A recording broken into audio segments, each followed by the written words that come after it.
From Gabaldon Campus. Yun, andun sila. This band is composed of 6 members. Sila Homer, Manolito, si Dennis, si Jomar, si Alric, at saka si Rich. And they call themselves the authorized version. Authorized version. Okay, bakit ito ba yung vocals? Medyo po. Ayun, medyo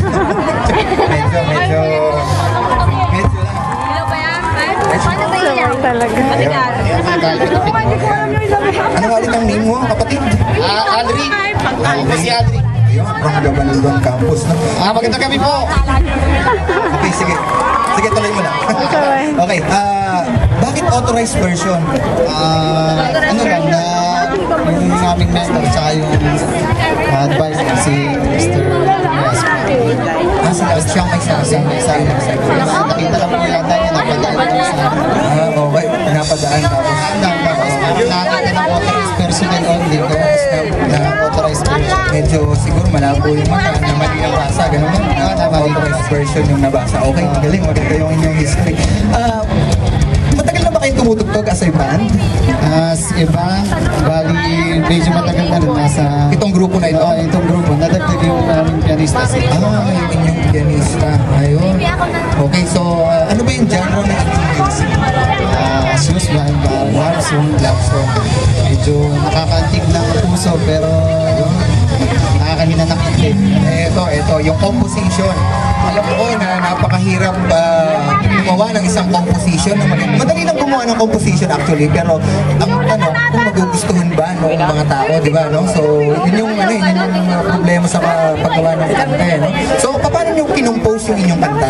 Bali, ang original na nag-compose nito si Manolito, yung gitarista namin.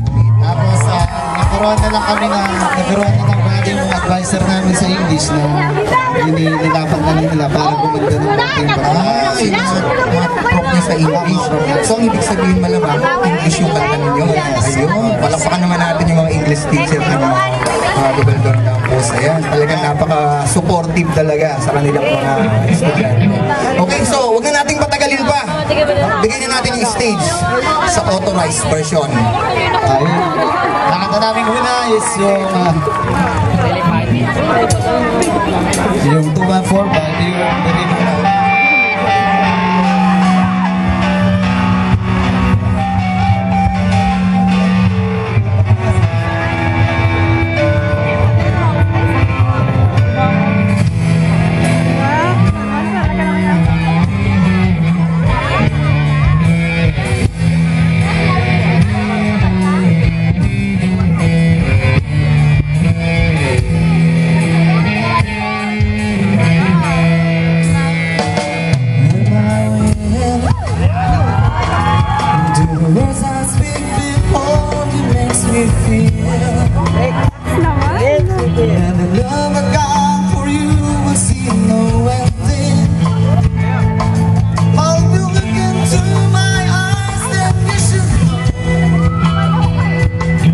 There's nothing here to doubt, nothing to be.